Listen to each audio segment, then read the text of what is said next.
I don't know what it is, but YouTube has been giving me lots of recommended videos from smaller channels lately. Mostly these videos are about how hard it is to be a small creator. I mean, part of that is because I actually watch these videos. As someone who makes content and tries to do stuff, I definitely feel a sense of camaraderie, but I also find it very interesting to see what their gripes are. The primary reason behind all the interest is that it's just very different. I've tried to do different things, so it's kind of fun to compare problems. Most of these creators, I don't think is a surprise, are primarily based on YouTube, so all of their discussion is around that. It seems so strange to me, mainly because I started this whole thing as a streamer. The number one piece of advice for new streamers is hey dummy, go make stuff on other platforms. They have way better discoverability. Let's be honest, the vast majority of North American streamers who start go to Twitch.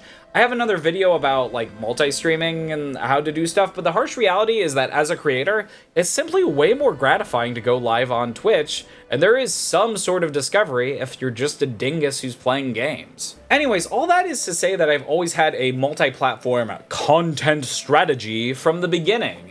Because if you want to be a streamer, you gotta post on TikTok, YouTube, Instagram, Facebook, Twitter, Weiwa, VKTalk, WhatsApp, Telegram, get the thing for MySpace, you get the point. The downside is like, dude, it sucks. It really sucks. I mean, the only really viable strategy is to be able to somehow cut your stream and down into content that maybe people will want to watch. You can try to cut a long-form video out of a stream, but if I'm being honest, those aren't the sort of videos that I usually watch. This is why I've done the extremely dumb thing, and it's like way more work, and decided to make scripted videos that don't have anything to do with my stream. You're watching one now. So, what most streamers likely end up is with clips, and I think the meta back in the day was to have a clip compilation or some sort of stream highlights video, but I think with the rise of TikTok, people have the desire to just watch shorter videos that are vertical.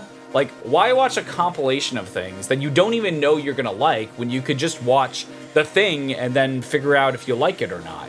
I'm not gonna lie that I've seen some decent success with this strategy. I have like 73% of my subscribers and 85% of my views are from shorts. These are always just funny moments from stream. I'm not sure if I've actually converted any of these viewers to live streams or long videos, but any attention is good, right? I also repost these smaller videos to TikTok and Instagram. All I can say about TikTok, it is terrible for VTubers. If you put VTuber anywhere in your description, your content is going to be hidden to oblivion. Instagram, I don't really have feelings about, but then again, I'm probably not using the platform correctly.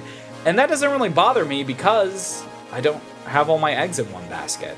A lot of these videos focus on the ranking by views line in the YouTube dashboard. So many people who just do YouTube are like, my video is not a 1 of 10, I have failed as a creator. And, like, don't get me wrong, I'd love to have my videos do well, especially my long form videos like this one, but we know that's not gonna happen. But there's like a lot of other metrics that I can look at to fuel my mental breakdown. What was the average view count for the Twitch stream, for the YouTube stream? How was the short I posted that day doing on TikTok, YouTube, and Instagram? Do people on Blue Sky not realize I'm a total dweeb yet?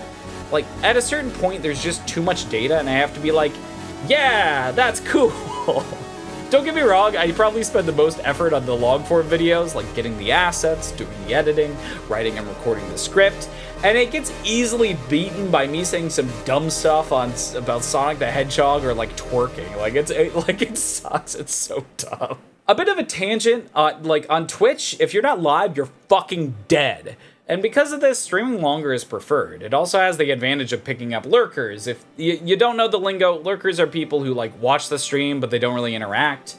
You may be surprised, but probably not really, to learn that this is actually a huge part of people watching streams. They sit down, boot up a stream, maybe say hi, maybe not, and then boot up a game. Sometimes these people forget they even have the stream running. Because all the categories are, by default, sorted high to low, having a high number of viewers is super duper helpful. All that is to say that long streams are incentivized, and if you're streaming a long time, you're definitely not using that time to make videos, edit shorts, post on socials, do whatever the fucking you have to do. Speaking of categories and kingmaker systems, one thing that really stuck out to me about all these creators is that they believe that YouTube also has a kingmaker system. The view count. They're convinced that people don't watch videos with low views, and I think I might agree.